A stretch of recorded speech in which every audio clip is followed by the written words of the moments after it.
Hey everyone, welcome back to the channel. Beautiful Saturday morning here in Southern Ohio. Like, subscribe, all the other stuff in between. I really do appreciate all the support.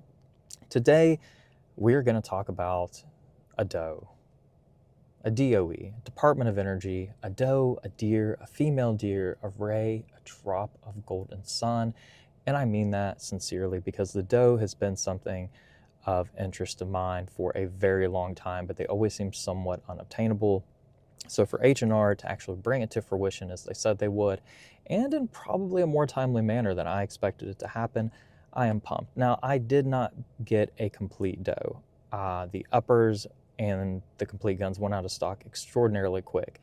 So I just kept checking the website and I was sitting at work. One of the uppers popped up into stock, blim, and so I went ahead and bought it, then popped over to the lower, part of the page, scrolled down, found a blim 9mm H&R lower and ordered it because I had enough components to complete the rest of it on my own.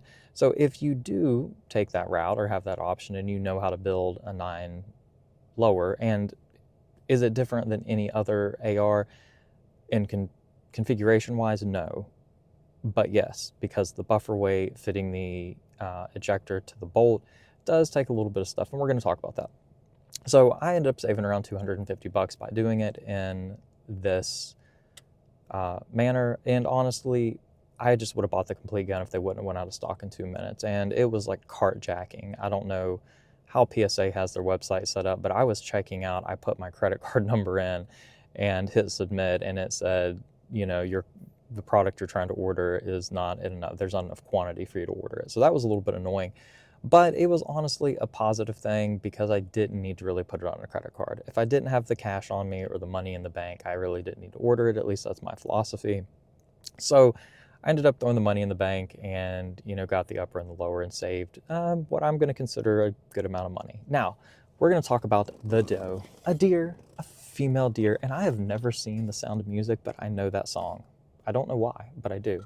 Anyway, this is her in all of her beautiful glory. So I already had the brace. This is a military surplus A1 grip, and here she is. Now, a couple things to go over if you're going to build your own 9mm lower with H&R, like a strip lower.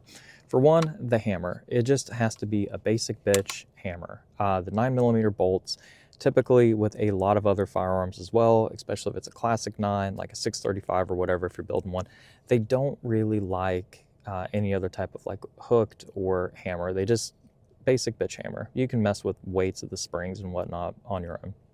The other thing, buffer weight, spring, spacer, and then fitting the ejector. Those are really the main things that you have to worry about. So buffer weight needs to be 5.5 ounces or higher. But when you go a lot higher, you have to start worrying about spring weight and other things. So my words of advice is, first off, try like the standard recommended buffer weight. Try that with a basic bitch carbine spring. You go much higher than that, if you start changing too many components at once, you're not going to know what it is. If you are into these type of firearms, and after about your third one, you're going to have multiple different weight springs. Some people recommend like a 10-ounce buffer and a 308 spring, and that works. It does, but sometimes you have to worry about the gun slamming back into battery way too hard, way too fast, and it'll cause cycling issues when it's really not the firearm's fault. If you're getting strong ejection, if you're getting good ejection, you don't have to worry about the ejector. That's great. You don't have to worry about fitting it.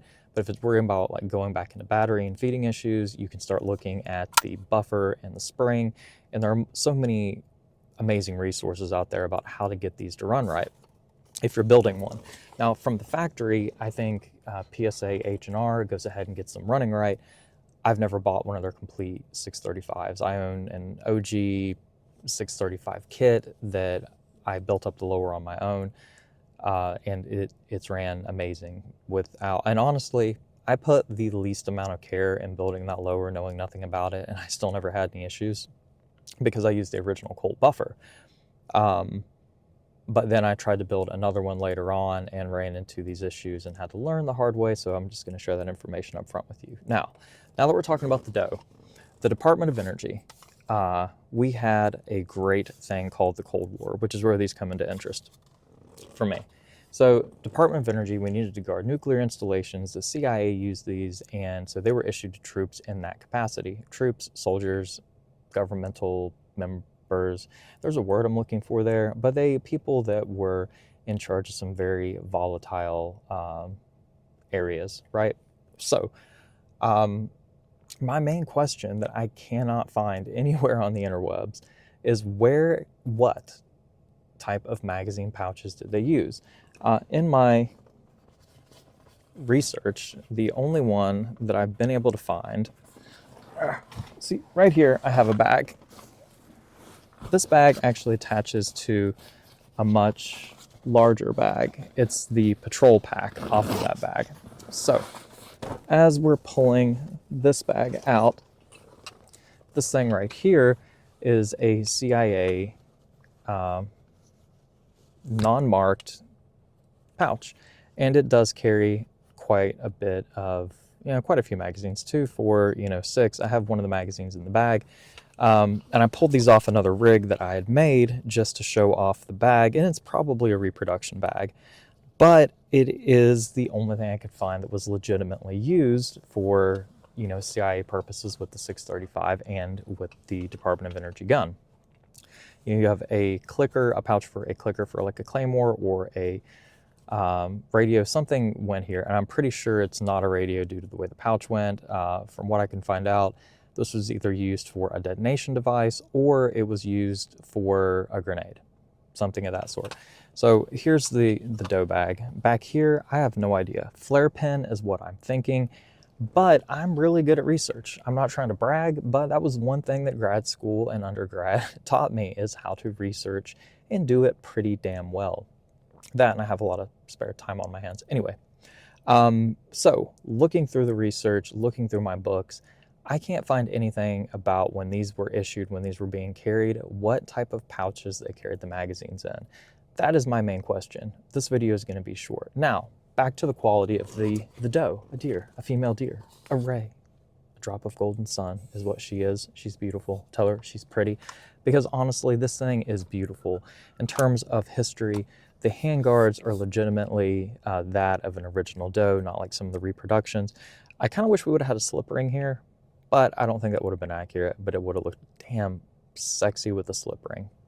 Anyway, direct blowback operated gun, which is where the buffer weight and spring come into a volatile part of the operation of this firearm. The one thing I really like that they did is there is a thread protector here, so you do have 1/2 by 28 threads, which is cool AF. And the H&R product line, I can't tell you how much I actually appreciate and love it. I know some people have complained about some QC issues with it. Some of the issues to me have been ridiculous. So a guy posted a video the other day and he's like, look, I've got 2K rounds suppressed through this H&R M16A2 carbine upper, and the rings in my BCG are shot. You've ran this gun 2,000 rounds suppressed, and you need to replace the gas rings on your bolt carrier. There's no excessive wear. Your bore is fine. The gun still looks beautiful. The finish is held up. However, you've got to replace the gas rings, so the quality, the QC control is trash. 2K rounds suppressed, rapid fire each range trip, and 2 range trips is what he quoted. 2 range trips, 1,000 rounds each time, and my gas rings are shot. And he showed that, sitting the bolt face down, it would just collapse upon itself. He didn't mention any functionality issues out of the firearm when he was at the range. But yes, that does mean the gas rings need to be replaced. It is a very simple fix. Should it have occurred, should there have been a failure of the gas rings at 2,000 rounds? Probably not. However, everyone knows running a firearm suppressed can lend to certain issues. I personally, I don't know how I feel. I don't know if I would be bashing a company's QC for the gas rings failing, running a can suppressed, or running a firearm suppressed, 2,000 rounds, and needing to replace like a $2 part. Because I would just put higher quality gas rings, in it, and move on with my life. Should it have happened though? I don't know. I have seen some very high-end brands need gas rings replaced after 1,500 rounds running it suppressed. And a lot of that, I think, has to do with the quality of the gas rings, in my opinion, because I don't own a suppressor currently. I've shot a lot of firearms suppressed, and it is one of the most fun things that you're going to do with your time. But the fact being, I don't know if the gas rings need to be different, of a different quality if you're running it suppressed. So I probably shouldn't even be speaking on the topic, but that's just my opinion. Gas rings failing at 2K suppressed, yeah, it's a thing. Again, I have guns that gas rings have failed. I've seen buddies that have very high-end rifles that the gas rings have needed to be replaced after 1,500 rounds running them suppressed, and we were just, I wouldn't say we were abusing, because you're shooting in the rifle. It's a gun. It's a tool. It's meant to be used. We never had any malfunctions or failures out of the firearm, but cleaning it suppressed. Number one, they get dirty AF, and number two, we went to set the bolt down and realized that the bolt was sliding in and out of the carrier way too easy, and we're like, yeah, those are shot, man. So I don't know. You guys can let me know what your opinion is on the gas rings failing at 2,000 rounds on an H&R product. I'm not a fanboy just about of any product. There are some brands that I really like, but again, I am very open to the fact that any company is going to have QC issues. Man is fallible. We are fallible. We make products, therefore those products are going to be fallible. It's common sense. So that's just my take on it. It's life. Don't get too worked up over stupid shit. That's the words of wisdom for the day. Anyway, thank you for watching. Let me know what you think about the D.O.E.